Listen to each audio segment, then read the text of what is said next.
BPSC एवं विशिष्ट शिक्षकों के लिए 730 दिनों की शिशु देखभाल छुट्टी मिलना हो गया प्रारंभ, पर इसकी स्वीकृति में छुपा है कुछ कड़ा मापदंड। दोस्तों नमस्कार, मैं हूं आपका दोस्त एसके चौधरी। बिहार के विद्यालय अध्यापक या फिर विशिष्ट शिक्षक जो राजकर्मी बनाए गए हैं, इन सभी को शिशु देखभाल छुट्टी जो 730 दिनों के लिए है वो मिलना प्रारंभ हो चुका है।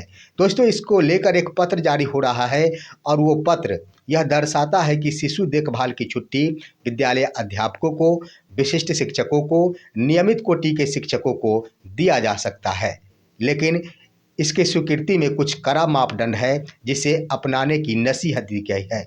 आइए दोस्तों आज के इस वीडियो में हम इस पर चर्चा करते हैं, लेकिन इससे पहले अगर आपने अभी तक हमारे इस चैनल सुसत्य वचन को सब्सक्राइब नहीं किए होंगे तो कृपया अभी सब्सक्राइब कर लेंगे।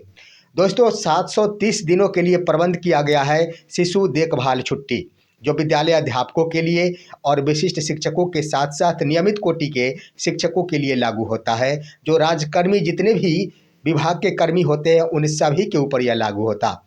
यहीं पर देख लिया जाए, अभी तक ई शिक्षा कोष 2.0 का प्रावधान किया जा रहा है। वहाँ पर शिक्षकों को उस एप्लीकेशन के माध्यम से ही ऑनलाइन यह एप्लीकेशन दायर करना होगा और इसकी स्वीकृति जिला स्तरीय पदाधिकारी के माध्यम से, वही ई शिक्षा कोष के माध्यम से ही मिल जाएगी। लेकिन देख लिया जाए यहाँ पर अभी तक तो वो लॉन्च नहीं हुई है, लेकिन जिसे आवश्यकता है, जिन शिक्षकों को नितांत आवश्यक है, या शिशु देखभाल की छुट्टी या फिर मातृत्व अवकाश की छुट्टी या फिर पितृत्व अवकाश की छुट्टी, उसके लिए एक पत्र जारी किया गया है। वह पत्र है पश्चिमी चंपारण बेतिया जिला कार्यक्रम पदाधिकारी का, और वह पत्र आखिर स्पष्ट कर दिया है कि विशिष्ट शिक्षकों को भी, विद्यालय अध्यापकों को भी 730 दिनों के लिए शिशु देखभाल की छुट्टी प्रदान की जा सकती है। इसके लिए जो पत्र लिखा गया है दोस्तों वो आपके स्क्रीन पर है।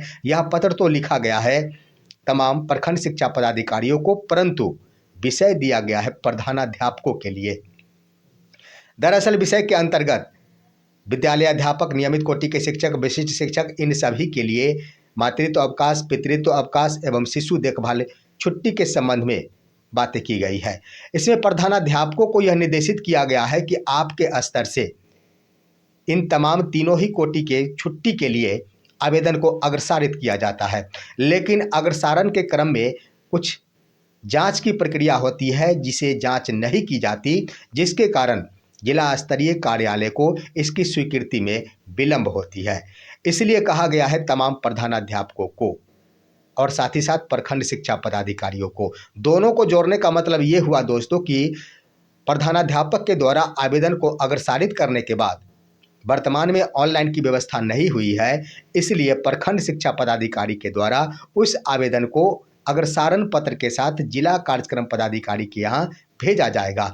इसलिए दोनों को अटैच कर दिया गया है। तो सबसे पहले मातृत्व अवकाश हो या फिर पितृत्व अवकाश हो या फिर शिशु देखभाल छुट्टी का यह अवकाश हो, उसके आवेदन को प्रधानाध्यापक के द्वारा अग्रसारित होना अनिवार्य होता है। वर्तमान ऑनलाइन की व्यवस्था नहीं होने के एवज में यह प्रखंड शिक्षा पदाधिकारी के यहाँ जमा होता है और प्रखंड शिक्षा पदाधिकारी के द्वारा एक पत्र बनाकर फॉरवर्डिंग तैयार किया जाता है कि प्रधानाध्यापक के अनुशंसा के आलोक में, अग्रसारण के आलोक में स्वीकृति हेतु भेजी जा रही है।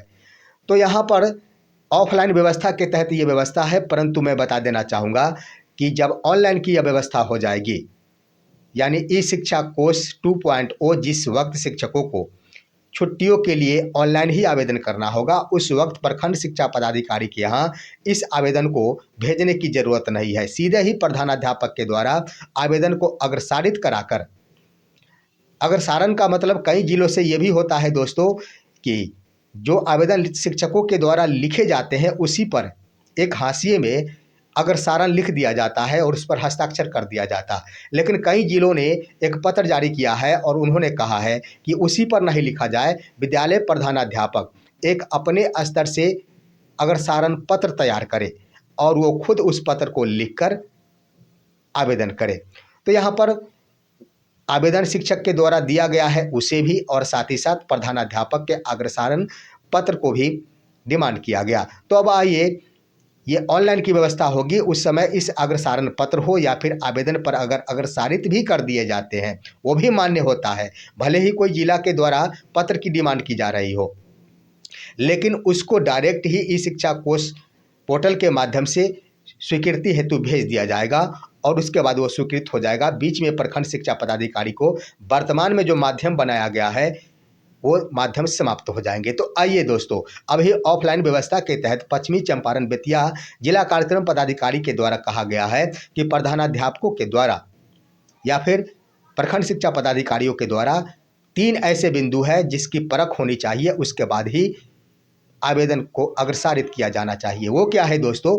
तो इसमें लिख दिया गया कि मातृत्व अवकाश हो या फिर पितृत्व अवकाश हो, इन सभी की स्वीकृति के लिए जिन्हें भी यह स्वीकृति दे होती है उनके पास 2 जीवित संतान के लिए ही यह छुट्टी दे होती है। दरअसल दोस्तों 2 जीवित संतान का मतलब स्पष्ट है कि 2 जीवित संतान होनी चाहिए।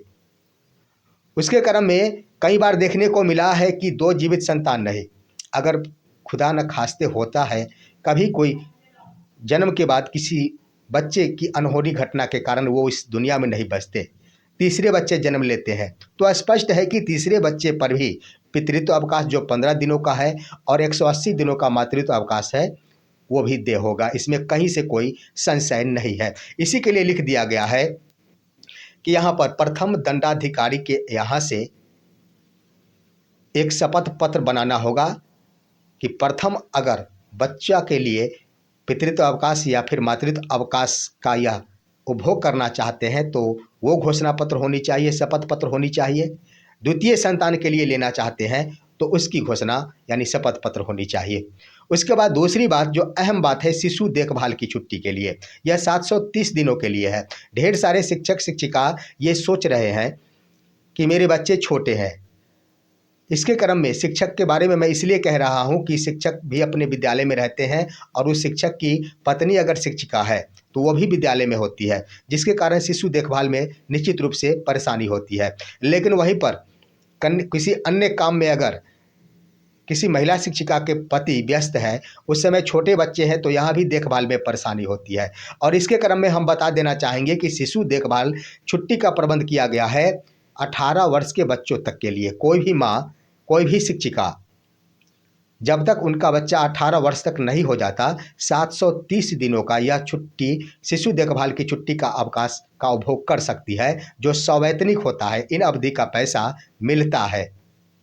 तो इसके लिए बेतिया जिला के स्तर से यह प्रबंध किया गया है कि शल्य चिकित्सक या फिर सिविल सर्जन के यहाँ गठित बोर्ड के द्वारा इस आशय का प्रमाण पत्र देना अनिवार्य है संबंधित शिक्षिका को कि उनके बच्चे जिनकी देखभाल के लिए छुट्टी लेना चाह रहे हैं वो गंभीर बीमारी से ग्रसित है और उनके पास में सरकारी कर्मी के रूप में वो शिक्षिका उनको रहना नितांत आवश्यक है। इसलिए यह प्रमाण पत्र सिविल सर्जन या शल्य चिकित्सक के द्वारा निर्गत होना चाहिए, तभी यह छुट्टी स्वीकृत हो पाएगी। यहीं पर एक कड़ा प्रतिबंध दोस्तों लगा दिया गया, एक कड़ा मापदंड है। दरअसल दोस्तों स्पष्ट हो रहा है कि जो बच्चे गंभीर रूप बीमारी से ग्रसित है, गंभीर रूप से बीमार है या फिर किसी और कारण से उनके पास उनकी माता को रहना नितांत आवश्यक है, इसका प्रमाण पत्र देना नितांत आवश्यक बना दिया गया है, जो एक कड़ा मापदंड है। यहाँ पर देख लिया जाए देखभाल की छुट्टी है तो होना ये प्रावधान किया गया है नियम के आलोक में, और जिला कार्यक्रम पदाधिकारी बेतिया ने एक नियम का भी यहाँ पर हवाला दिया है। उस नियम में यह प्रावधान है कि शिक्षकों को हर हाल में अपने बच्चों के निकट रहने की नितांत आवश्यकता को प्रस्तुत करनी होगी। यहीं पर एक मामला है जिसके कारण आजकल एक ट्रेंड बन चुका है कि सामान्य रूप से ढेर सारे शिक्षिका यह चाहती है कि छोटे बच्चे हैं, बच्चे अगर जन्म लिए हैं 1 वर्ष के हैं तो उनकी पढ़ाई लिखाई के लिए 730 दिनों की छुट्टी ले लिया जाए, फिर वो 2 या 3 साल के हो जाएंगे, उसके बाद वो अपने आप सही हो जाएंगे, कुछ रास्ते पर आ जाएंगे, चलना फिरना प्रारंभ कर देंगे, जिसके कारण वो छुट्टियों में जाना चाहती। लेकिन इस पत्र ने स्पष्ट कर दिया कि जब तक कोई बीमारी या फिर कोई अन्य कारण से यानी चल फिर सकने में अगर दिक्कत है यानी वो चल फिर नहीं सकता है। माँ के द्वारा हाथ पकड़कर ही अगर उसे चलाया जा सकता तब ही चल पाएगा। तो इस आशय का प्रमाण पत्र देना अनिवार्य बना दिया गया है। वहीं पर दोस्तों, तो ये शिशु देखभाल छुट्टी के लिए कड़ा मापदंड, लेकिन इतना जरूर है कि जिनको भी नितांत आवश्यकता है उनके लिए ये अच्छी खबर कि वो बीपीएससी से बहाल शिक्षिका हो या फिर विशिष्ट शिक्षिका हो या फिर नियमित कोटि की शिक्षिका हो, वो तमाम बच्चे जो 18 वर्ष से कम उम्र के बच्चे हैं उनके लिए वो शिशु देखभाल की छुट्टी स्वीकृत कराकर उपभोग कर सकती है, जो सवैतनिक अवकाश है। उसके बाद तीसरा मापदंड तो स्पष्ट है दोस्तों, पितृत्व अवकाश के लिए कह ही दिया गया है, लेकिन एक बात का उल्लेख कर दिया गया है इस पत्र में कि कोई भी शिक्षिका या फिर शिक्षक बिना अनुमति के मातृत्व अवकाश, ये शिशु देखभाल अवकाश या फिर पितृत्व अवकाश में नहीं जाएंगे। मातृत्व अवकाश को यहाँ पर विमुक्त कर दिया गया। कहने का अर्थ ये हुआ दोस्तों कि पहले जो प्रावधान था उसका अर्थ है कि आप अगर छुट्टी में चले जाते हैं तो छुट्टी में चले जाइए, लेकिन यही है कि अग्रिम स्वीकृति लेने के बाद आपको उसका पैसा मिलेगा, यानी वेतन बंद नहीं होगा। लेकिन अगर आप अग्रिम स्वीकृति नहीं करवाते हैं तो आपका वेतन बंद होगा और बाद में स्वीकृति मिलने के बाद इसका एरियर जोड़ के मिलेगा। लेकिन अब जिला स्तरीय पदाधिकारी के द्वारा इस पत्र में स्पष्ट कर दिया गया है कि आप बिना अनुमति के पितृत्व अवकाश या शिशु देखभाल छुट्टी में नहीं जाएंगे, भले ही आपको अपना वेतन बंद कराने की मंशा क्यों नहीं हो, लेकिन आप अधोहस्ताक्षरी के आदेश के बिना इन छुट्टियों पर नहीं जा सकते, जो एक बड़ा प्रतिबंध लगा दिया गया है। दोस्तों, यहाँ पर सवाल उठ रहा है कि शिक्षकों के लिए छुट्टी का प्रबंध किया गया है तो आखिर अनुमति की क्या आवश्यकता है, मैं पैसा नहीं लूँगा, ये बात है। वहीं पर एक बात स्पष्ट कर दिया गया कि छुट्टी स्वीकृति में विलंब होती है, यानी कहने का अर्थ है कि अगर मापदंड शिक्षकों के द्वारा पूरा किया जाता है तो जिला स्तरीय पदाधिकारी स्वीकृति में विलंब नहीं करेंगे। साथ ही साथ इस पत्र के माध्यम से प्रधानाध्यापकों को स्पष्ट कर दिया गया है कि आप सभी 3 दिनों के अंदर संबंधित डॉक्यूमेंट भेजना सुनिश्चित करें। फिलहाल आज की खबर यहीं तक। आप सभी हमारे इस वीडियो को लाइक कीजिए, अन्य दोस्तों के पास शेयर कीजिए और आप दीजिए अपने दोस्त को इजाज़त। हम फिर मिलेंगे आपसे अगले वीडियो में, तब तक के लिए नमस्कार।